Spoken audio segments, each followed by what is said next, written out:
Escape to the metaverse. Better act like you know. Yeah. You are now tuned into the Matthew and Rizzle show. Yeah. Escape to the metaverse. Better act like you know. Yeah. You are now tuned into the Matthew and Rizzle show. Yeah. Escape to the metaverse. Better act like you know. Yeah. You are now tuned into the Matthew and Rizzle show. Yeah. Escape to the metaverse. Better act like you know. You are now tuned into the Matthew and Rizzle show. Yeah.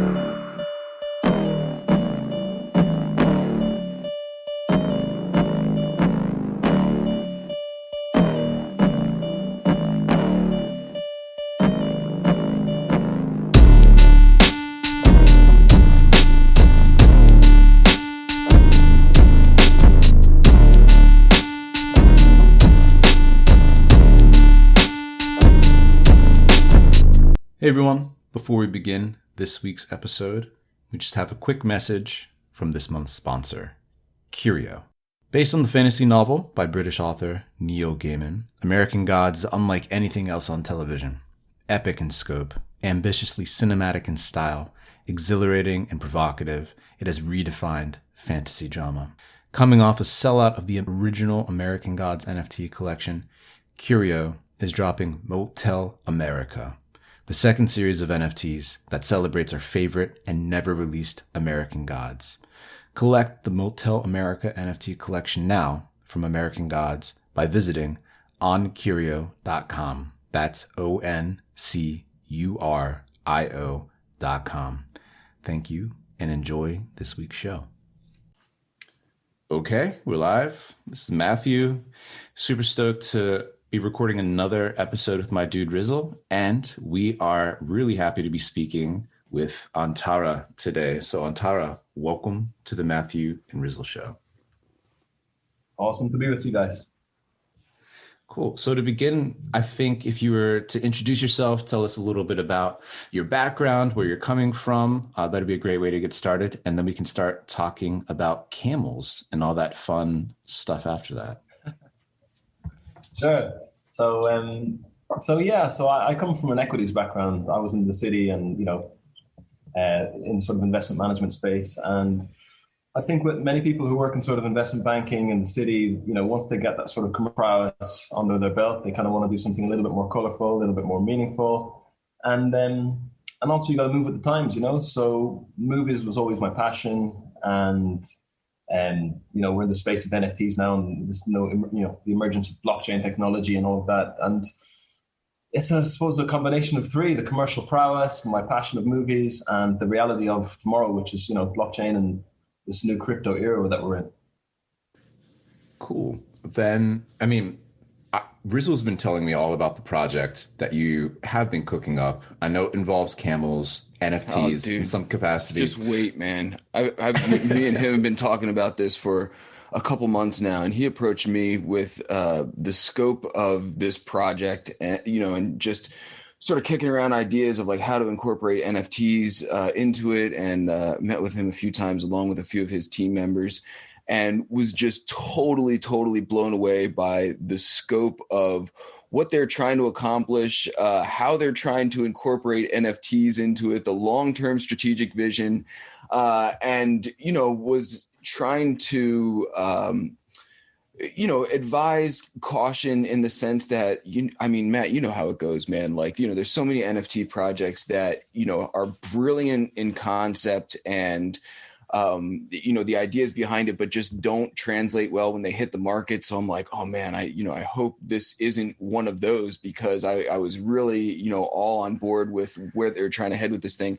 And then they launched this camel thing, man, tied into the Board Yacht Club. And I was like, oh shit, they did it, man. They managed to like dive right in and make a splash. But the scope of the project in general goes way beyond this. I believe the camels are just sort of scratching the surface here. So, Antara, man, I don't know where you start with like sort of explaining the overview with this thing, but I'm sure you've done this a few times now. So you're probably a better one to kick it off than me.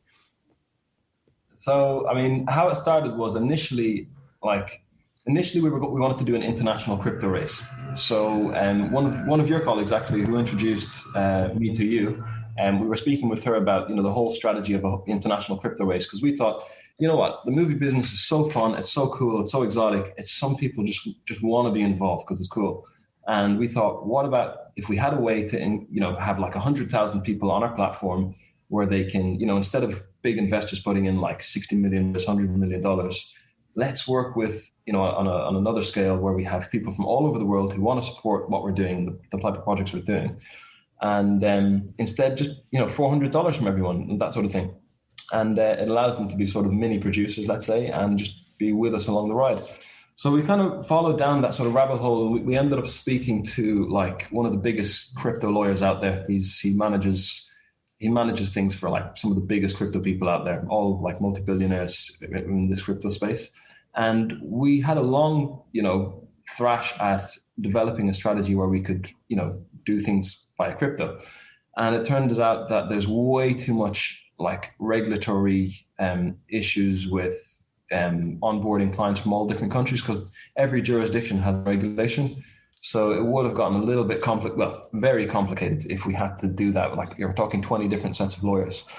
And then the NFT side of things came up, and then, your colleague introduced us to you and we just hit it off. We got talking, we started brainstorming.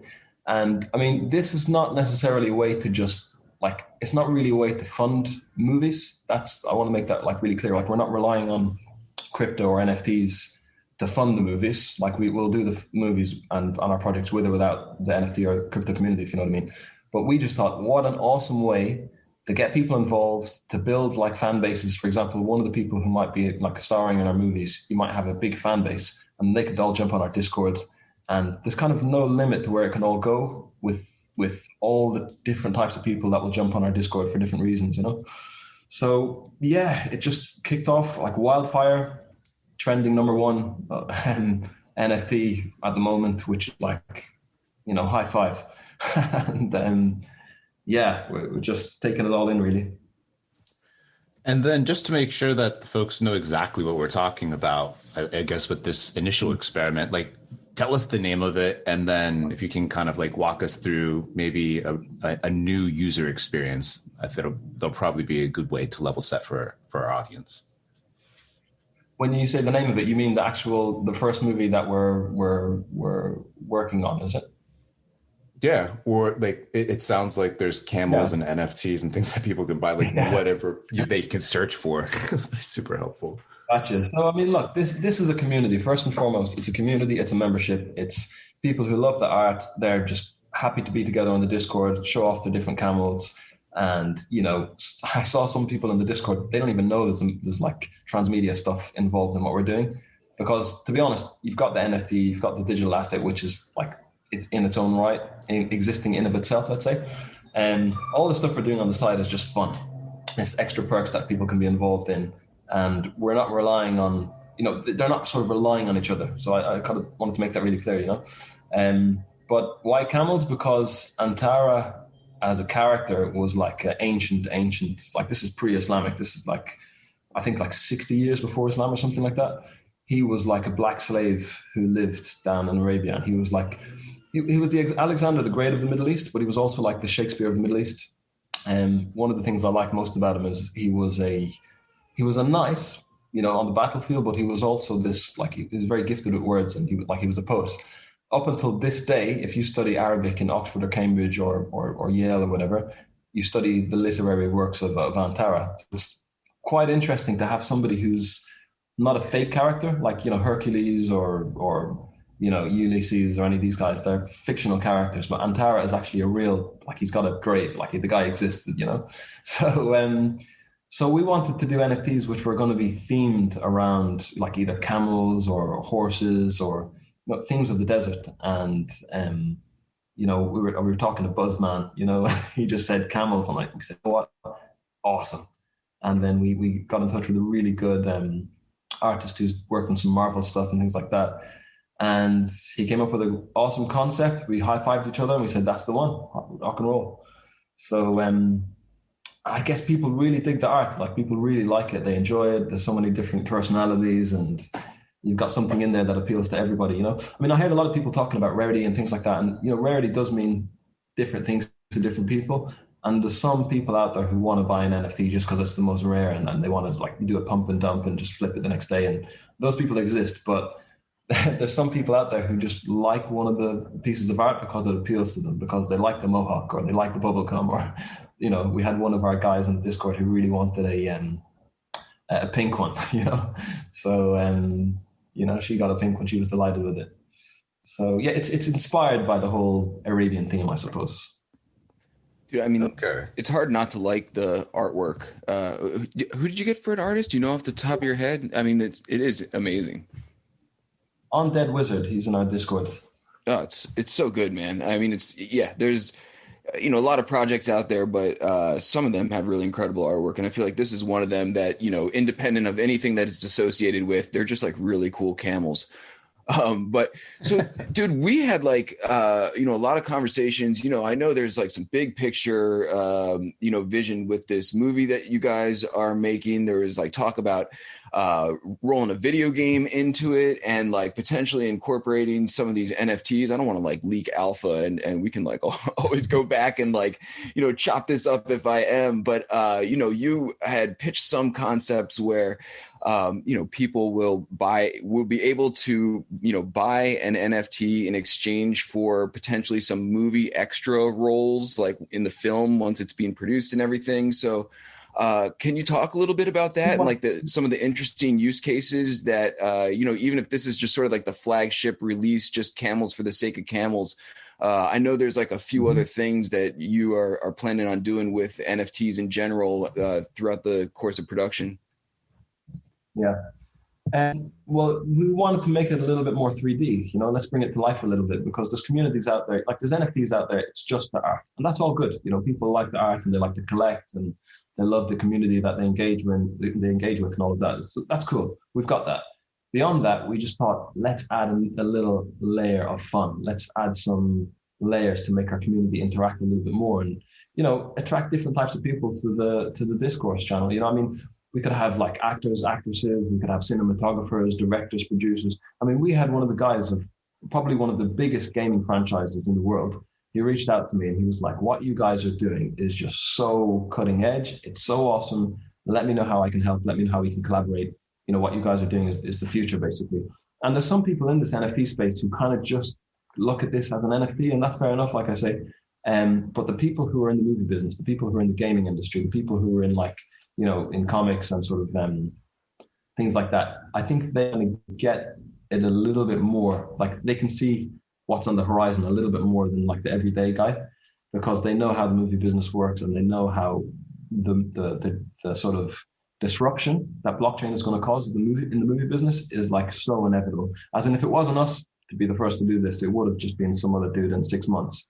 Like movies and the blockchain is inevitable. Why? Because everyone loves like getting involved in movies and the movie business and investing and things like that. But the problem with the movie business was always the dodgy Hollywood accounting, studio heads taking like 60% of the budget in their pockets. A movie makes, 1.5, 1.6 billion in box office, but for some reason, the investors lose money. There's sort of annoyances like that are in the movie business.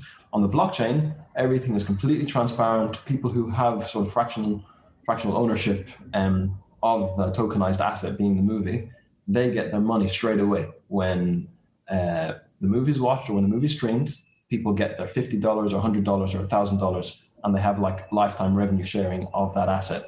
So that cuts out all the middlemen. It cuts out all the sort of nonsense that you take from distributors. Cuts out all the nonsense of like dodgy sales agent, sort of just messing around with your movie and things like that. It just makes everything clean cut and transparent. So like I say, this is like an inevitable process. So it's awesome that we've got this community already. Our Discord's got like almost 3,500 members in like 7 days, and everybody is just sort of super pumped to be along the ride. So long story short, it is an asset in of itself, but all this sort of transmedia stuff like the game, I don't want to leak too much about the game now, but I think I'm equally as excited, if not more excited, about what we're doing on the gaming side than I am about the movie side of things. And it's annoying because this community, like, yeah, we're talking about a 10, 15 year business rollout, but the crypto industry is all like here and now. They want answers now. They want answers every week. You know what I mean?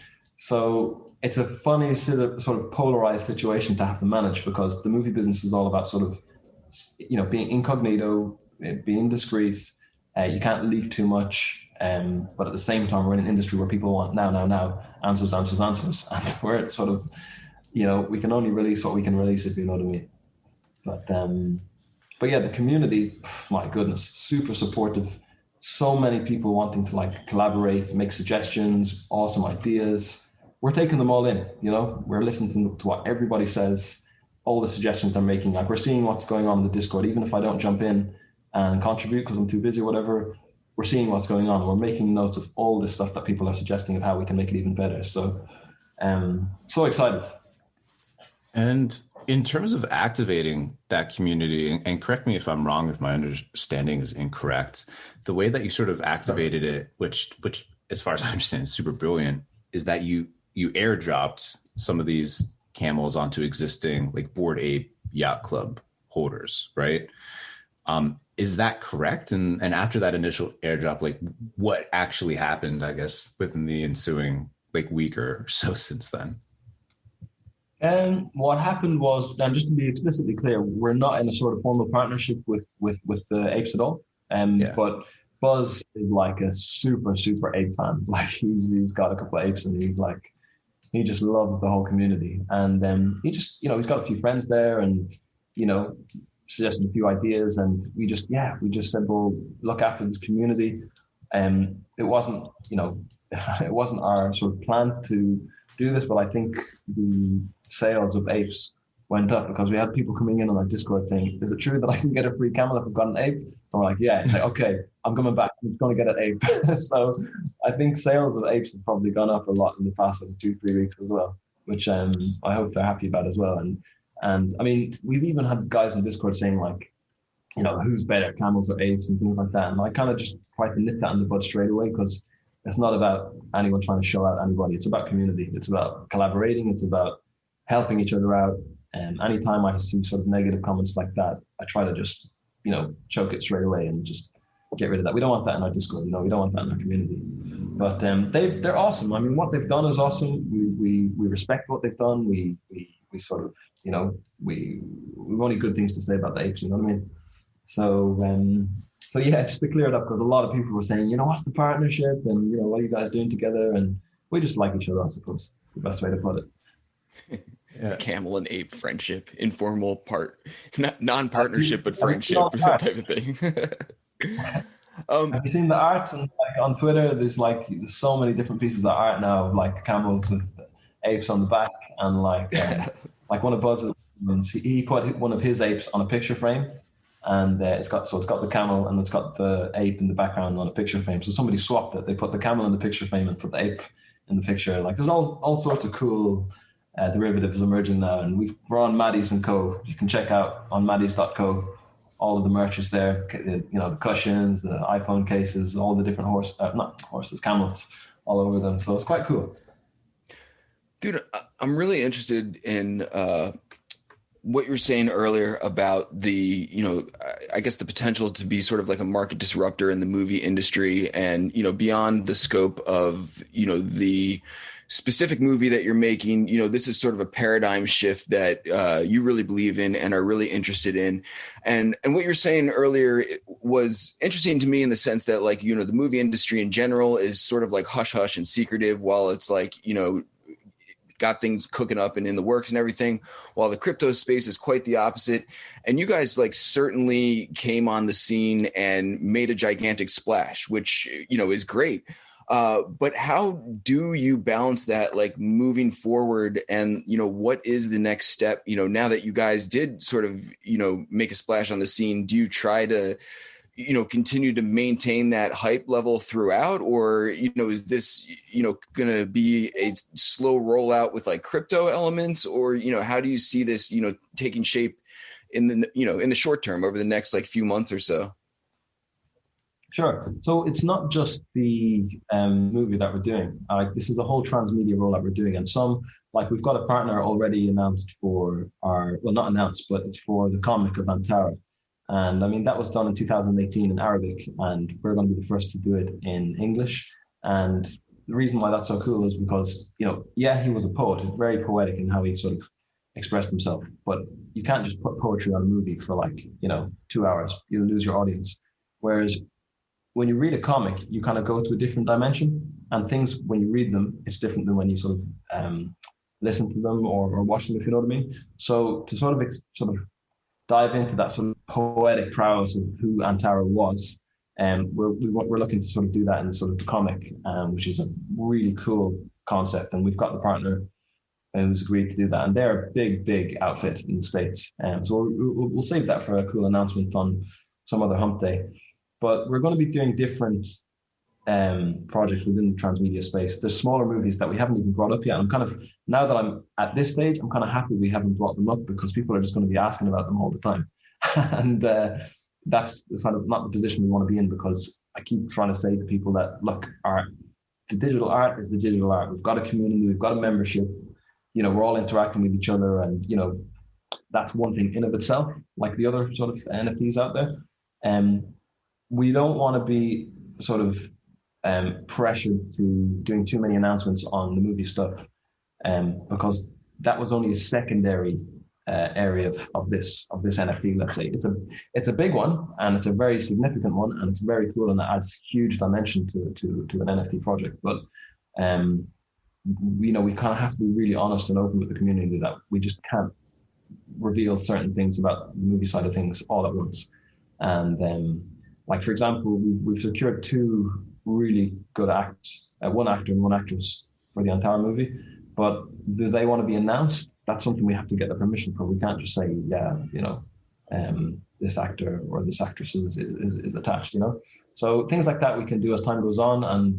And yeah, we do have other little bits and bobs. Like, we've got some cool announcements coming this week for some fun and games we're going to have, and some giveaways we're going to do. And we're gonna be occupied with sort of community activity in the meantime, when we're not making huge announcements. If that makes sense.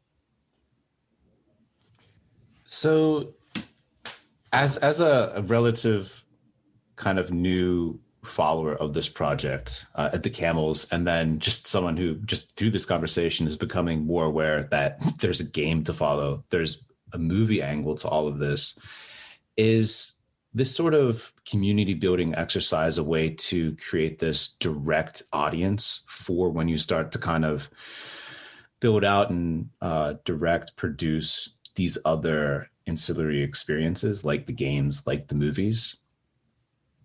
Exactly. And it's just about how we sort of categorize our members, and how we sort of, I suppose, refine our communication methods to make sure that we're, if somebody's in there because they're really interested in the gaming side of things, we don't want to bombard them with info about the movie, for example, because that's not, what their angle was when they got interested. So, and, like I said, it could be fans of people who are involved in the movie that want to get involved and be on the Discord, just to sort of keep up to date with what's happening. There's loads of different things. And I keep on saying to all the community, we're stronger in numbers. The more numbers we have, the more sway we have, the more we can do together. And loads of possibilities, like liquidity pools, and even fundraising we can do together, fractionalized ownership. I mean, we had an amazing company reach out to us yesterday, and had a long call with this guy. And they're into tokenizing everything, tokenizing celebrities, tokenizing situations, tokenizing you name it, music, songs, just everything can be tokenized.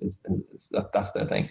And they said, would you tokenize some of your projects where 50% will be, tokenized, and everything's on the blockchain, and, your members can own 50% of your projects going forward. These are some pretty awesome suggestions, you know what I mean? And although we can sort of lead the way 60%, we really do want to sort of throw back some, don't want to say ownership, but throw back some responsibility to the community to suggest things and to say what they like, what they don't like, and not in a criticizing way, like, oh, you should be doing this, you should be doing that. Work with it, I mean, because you've got the wheel, it has the center of the wheel, it's got spokes, they kind of support each other and define each other.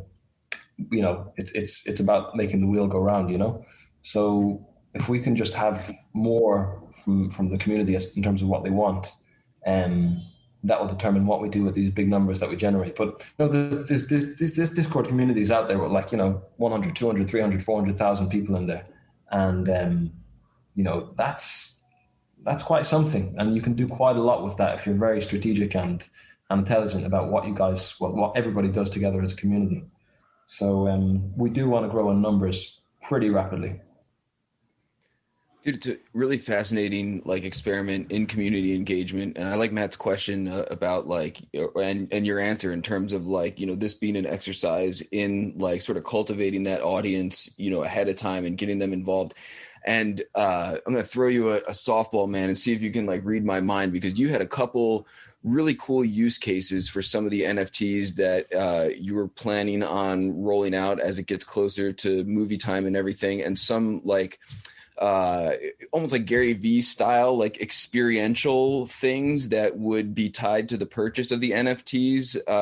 Can you talk a little bit about that? Again, man, I don't want to ruin any surprises for anybody, but that was some exciting stuff, man. And I think a really, really cool use case of NFTs that a lot of people can who aren't familiar with the tech can wrap their head around the use case that you guys are going to be putting them out for. Yeah. So, I mean, with community, one of the main things that you've got to be mindful of community is giving back to the community. Because at the end of the day, without the community who are like the spokes in the wheel, there's no wheel. You know what I mean? It's all about community, and it's a two-way thing where, they give us, we give back. And that's why we said around 90% of our resales and all of our NFTs, we want to put it all into the transmedia space and developing the transmedia space. Most NFTs that are sort of rolled out, the money goes back into the pocket of the creators, let's say. There's nothing wrong with that. That's their business model, and they make millions off it. All good. But what we said is, 90% of our resales, we have to put it back into investing into what we're doing together and roll out together. And then in terms of the experiential side of things, I mean, look, how cool is it to have an NFT and then you get selected at random? Okay, come out. It might cost us whatever, $20,000 or whatever. Let's get somebody out on set with us. Let's give them some coffee, let them have some horse riding experiences, and let's just hang out with us on set, meet the director, meet some of the cast and the talent, and that's just something cool. Stories for the grandkids, And so there was one part in the movie we want to give away, and that could be something cool, like you get your hand chopped off by Antara, or you fall off a horse, or whatever, the market man who throws an eye, whatever, you know what I mean? It's just cool things to just make it a bit more fun, and it's no sweat off our back. The community's been good to us. Let's be creative in ways that we can give back to them and just get them involved. I mean, when the premiere happens, 10 tickets to the premiere, let 10 of our community members come and join us there. Let them tweet about it, and enjoy it. So there's a few things part in the movie, there was being on set. We want to give everyone a copy of the script as well. I mean, on the script, by the way, I had a message from a big investment group over in East Asia. The message was, read the script, best script I've ever read, and I cried twice. And that, I almost got tears myself, because what a compliment. If you can make someone cry with a script, that's we're not just churning out another Transformers, with all respect to them. They've done huge box office numbers, but I think if you've got some sway and some power to do stuff in the movie space, I think it's your responsibility to do something with a little bit of class, with a little bit of sophistication that brings out the best in people, that touches the heart, inspires people, motivates people. I'm really not interested in churning out a load of junk that just again, I don't want to put anyone down, but we want to do stuff that's going to just lift human spirit, lift people, just a solid positive message out in the world. And that story of Antara, I mean, there's nothing better that can make you feel good. If you read the script, you'll get goosebumps. So yeah, we want to make it experiential and fun and engaging for our community. Dude, I feel like you're really understating how cool it is that you could potentially buy an NFT and get your hand chopped off in a major movie.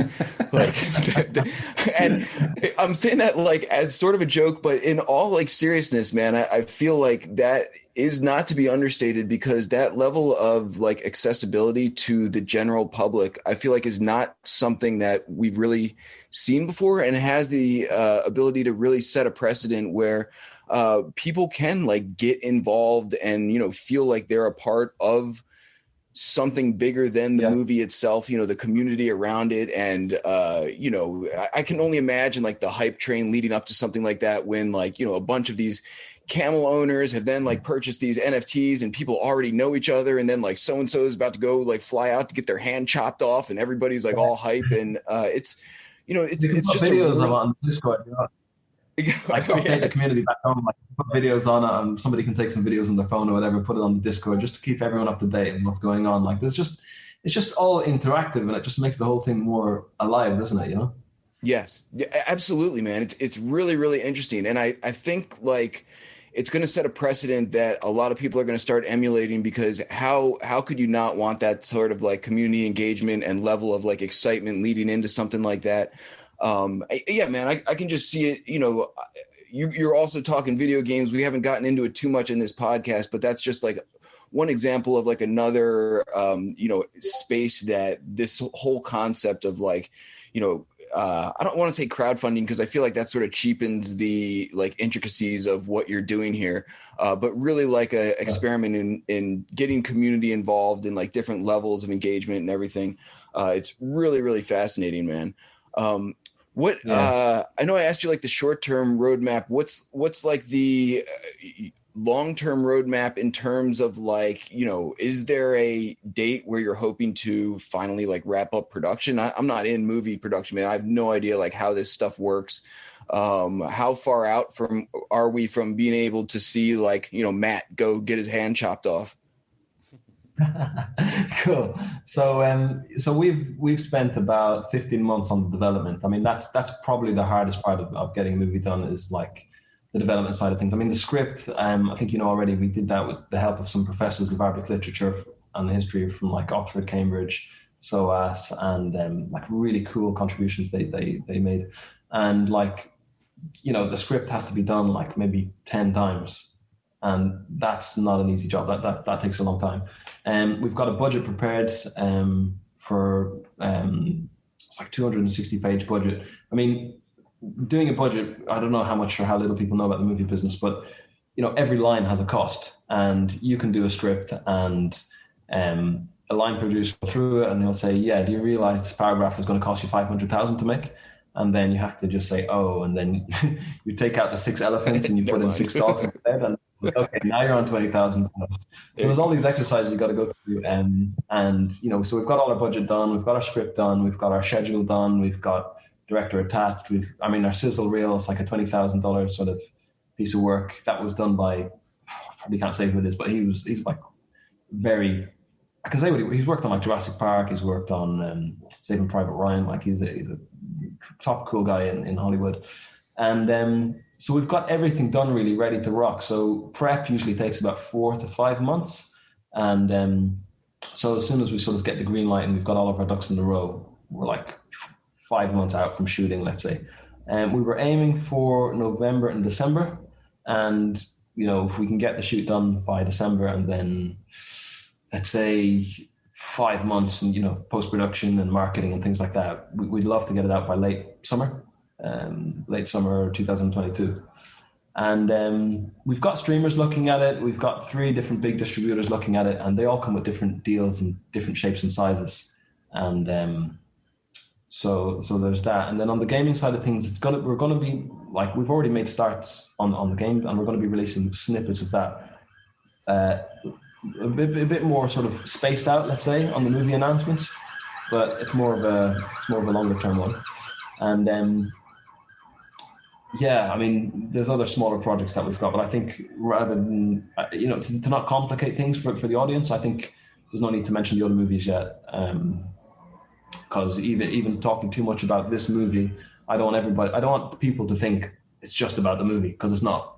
It's really a secondary thing. How big it might be, yes, but it's still a secondary thing. And I don't want the whole community to just say, okay, when's the movie? You know what I mean? Because that sucks the life out of just like actual community spirit and people interacting and having fun with merch and, you know, trading camels and just doing all the art. There's some amazing art, you know, going out there all over Twitter and on the Discord, like cool derivative stuff. So, yeah, we don't want to sort of sort of be specific with dates, because it's a dangerous territory to just be specific with dates, isn't it? 100%. I really like the focus on these non-financial rewards for NFT holders, which it sounds like you're describing in layers over a longer time period, right? And how the value is around the experiences that the NFTs unlock for the holders initially. I think there's a lot of other exciting things you can probably do in terms of like revenue distribution after consulting like a million different lawyers and things like that. And I'm sure not making like public disclosures about something like that. But the experiential rewards, using the NFT as a ticket to kind of either be eligible for or as a key to kind of unlock. I think that's a super smart approach. And I'm really, really happy to hear that you're designing around that for the community heading forward. But there's a word that you've used a few times that it's the first time I've heard of it, and that's transmedia. And I'm just wondering if you can kind of like unpack what you mean actually when you say transmedia, and then sort of describe the trajectory from traditional media, if you will, whether that is like the gaming world or the movie space, into this transmedia future. Sure thing.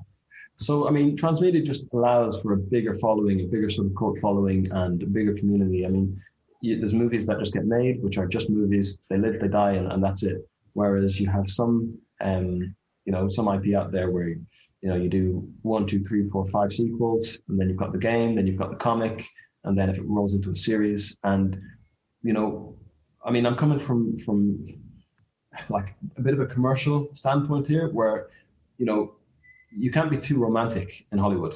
And I find that's one of the biggest problems with people in the movie business is they're romantics and idealists, and they have a fancy idea in their head, and they want to get it done. And unfortunately, it doesn't work that way. You have to have a nice balance of commercial prowess where you can, it's about dollars and cents, numbers and decimal points, and things have to stack up, because all the distributors care about is it going to get bums on seats, And with transmedia rollouts, there's a lot more meat on the bone, and people are much more interested when they know there's a sequel 2, 3, and 4 coming out, because there's 2, 3, 4 chances of making that much more revenue. And then spin-offs of like comics and things like that, even toys and merchandising and licensing and things like that. Again, it's just extra revenue stream. So if you're going to do something, obviously it's worth aiming for the top instead of just making one movie, and that's it. We may as well aim for transmedia side of things and allow for a community to collaborate with us. Like, honestly, the people who've reached out, it's so awesome. Honestly, I mean, I already know a lot of people in the space or whatever, and I've got enough resources at my fingertips, let's say, but more is always better. And I'm really happy with the type of people who've reached out, and they really get it. And as I said, not everybody in the NFT space is going to get what we're doing immediately, because it's beyond their immediate comprehension, because they don't have any exposure to the world of media and movies and things like that. So they're probably in it for the art, which is fine. But as they become more educated and they get it, they're going to probably see less pump and dump guys on our Discord and more people in it for the long term. Because look at what you had with the .com era. You had loads of tech companies that just blew up huge, like over a short period of time, and then they just disappeared. And the only ones who made it are the ones that had a long-term view. The Googles, the Amazons, the eBays. These guys had business models. They had a 10 to 15 year trajectory of what they're going to do, how they're going to respond to market conditions.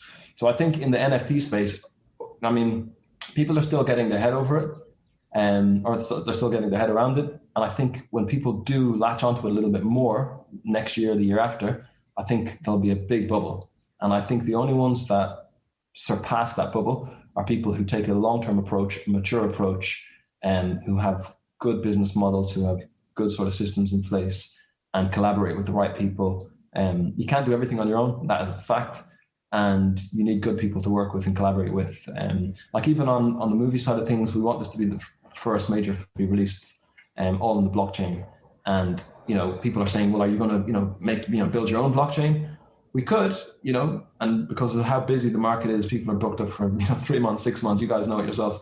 But why build our own when we can collaborate with somebody awesome who's already got their system, who's already got their streaming platform, who's gagging for content that they can release in the blockchain to their audience. So it's about collaborations as well. So yeah, transmedia is just about, having the movie side of things and having something that you can build on next year, the year after, the year after, the year after, because we're in sort of startup era. Everybody wants to do startups that are disruptive, but you can't always be a startup, if you know what I mean. You have to have the future in sight.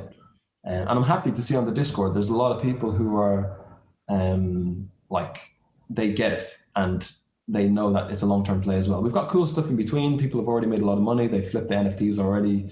I saw one of the NFTs up for 100 ETH already, and that was the one with Conor McGregor's tattoo and Khabib, the MMA champion.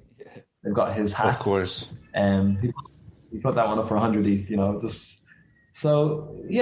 But it's a long-term play, but we're doing our best to make sure that the community is always engaged, and we've got really cool things in the short term as well. This is what I immediately loved about your project. It's obviously tremendously ambitious, but really has a thorough understanding of the power of community and tapping into it and everything. This is obviously not something you purchase a crypto kitty and then think of this concept or whatever. You've obviously put a lot of time and effort. And I'm curious, man, one of the things, and this is actually a probably pretty good transition as we sort of wrap things up here, because one of the questions we love to ask people is to sort of unpack their crypto wallet and see what they've been collecting and what their entry point was into NFTs.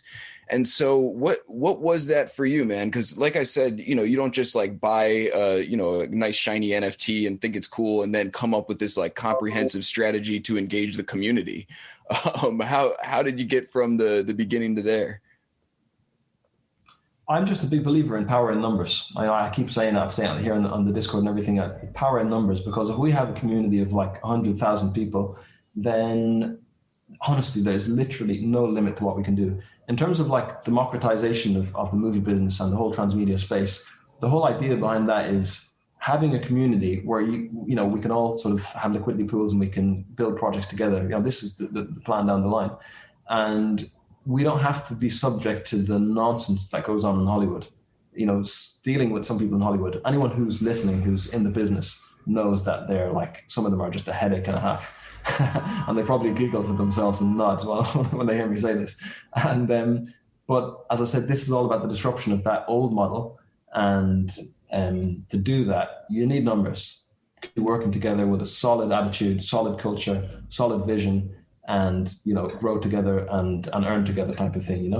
And the price point, we can do NFTs and have a price point of $5,000-$10,000, but you're excluding the masses. You're excluding the majority of people out there.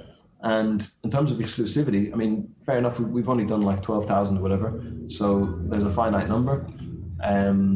But we didn't want to make it too tight to exclude everyone, and we just wanted to make it good for everybody to take part, and that's the way to bring in numbers, I think. So so far so good. Cool. Well, with that, I don't want to keep you too long, and you've already shared so much about this long-term vision that you guys are building out around and with your community, which I think is fantastic. So I just want to thank you so much for taking the time to speak with us today and talk about what you're doing with camels, NFTs, and the future of transmedia and community. So thank you so much, Antara. More than happy. And just again, just one thing, the community have been, I was worried about some sort of bad eggs, and out of 3,500 people, 1,200 whatever, they have been literally surprisingly awesome. Some of them DM me with so much stuff. I love getting into chat with some of these guys, and there's literally one or two troublemakers, and I'm so thankful that it's just been one or two out of 3,000, and that's a cool community, you know what I mean? And we want to grow like that with the same spirit and sort of attitude and cool vibes, you know what I mean? So, but yeah, awesome to be with you guys. Maybe again in another month when we have a little few more updates and we traverse this path a little further. Oh, most definitely. Sounds great, man. Got to get you on the whip as well. I was going to say, if people want to learn more, find you guys, you have links off the top of your head. We can always include them in the podcast notes if you don't have them right in front of you. But anything you want to leave out there for our audience to find you guys? Just everything's on the Discord. Just engage with our community. Ask questions on the Discord. I mean, it's kind of boring to just put it. People criticize this, but I think it's just boring to have a website where you just say, here's who we are, whatever. We don't want people going to the website. We want people coming to our Discord, be a part of the caravan, be a part of the family, ask your questions, give suggestions. If people go to a website, they just look at it, okay, and they'll move on. But when people engage, let's get them, engaged and talking and asking questions and making suggestions. As I said, we can only do 60, 70% of leading this, but we really want that back from the community in terms of suggestions and collaborations. And like I said, amazing people have been, reaching out and coming forward bit by bit. So just hit us up in the Discord, join, get us on Twitter, follow us, like, retweet, help build the caravan, spread the camel love, and I think that's how everything will get done. There we go. Awesome. Well, we'll include the link to the Discord in the show notes as well. But yeah, get on that wagon, everyone. Spread that camel love and all that good stuff. Antara, thank you so much. Just laughing at my Discord here, the amount of DMs I've woken up to from apes who have said, I'm an ape, I didn't get my free camel, can I still get one? Literally, it's just constant reds. The amount of messages on the DM is just, I want to look after these guys, because they're being, so it's funny, they're bombarding. Cool, guys. Really good to be with you. High five all around and enjoy your day, and we'll catch you soon. Likewise. Thank you, man. Cheers. Always a pleasure. Pleasure. Talk soon.